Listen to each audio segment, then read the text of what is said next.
Hey everyone, my name is Joe with Pappys Wood Working Company. Today we're going to be making this here beautiful Eastern Cedar stovetop cover. It's going to be made for electric stovetops. I hope you enjoy it. I hope you like it. I'll see you here in a minute. All right, let's start this out by cutting down some of these cedar planks here.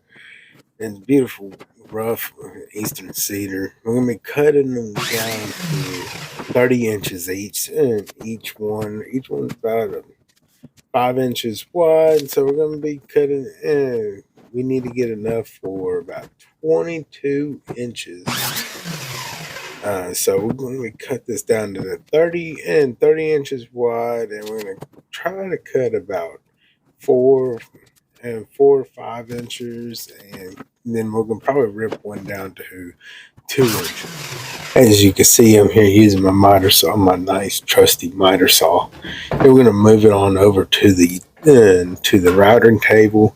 Then you can tell I'm kind of partial building, but I'm thinking about taking this down and making a room for my new router table. I got a nice sliding wall. So we're going to be using this routing table here to get us a nice clean straight edge on the sides. We're going to be cutting this down so we have a nice clean side on straight edge. That way when we go ahead and put them all together, it'll be a nice flush section put together, so you don't have a whole lot of gaps in between it and twists and turns. And this way we can get it as smooth as possible. All right, you see that in the beautiful wood. It's not a nice Eastern cedar. Is a beautiful wood, and it has a beautiful finish. We're going to be rolling through this here quickly. Hopefully, it looks like I'm a little issues getting this one started. Yeah, there we go, and there you go. That's another good one. I had to turn it upside down. Unfortunately, the bit I had at the moment for the joining was a 1/4, and it was a little bit small, so I had to do both sides, which is fine if you swap it upside down. You look at that nice little edge there. All right, here we are. We're at the table saw now, cutting them down to the final length and final width for these for this electric stovetop cover.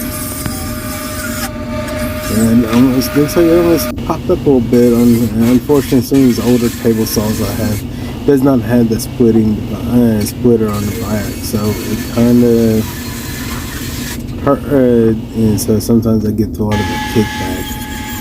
And that's why a lot of these new table saws has the splitter on the back, and right on the very back of the table saw, it kind of pushes the wood away from the saw right after the cut, so to prevent the front end from kicking back. But this saw here, like I said in the past, this is my grandfather saw, that a craftsman saw that he bought in the 70s. So it's about 50 years old. Alright, now we're going to be taking this to the planer. We're cutting them down, and we're going to be milling them down to about 1 inch, about 3/4 of an inch slabs. So we have a nice and smooth edge on both sides, and get the roughness out and make sure it's all flat and able to join together correctly at the same width.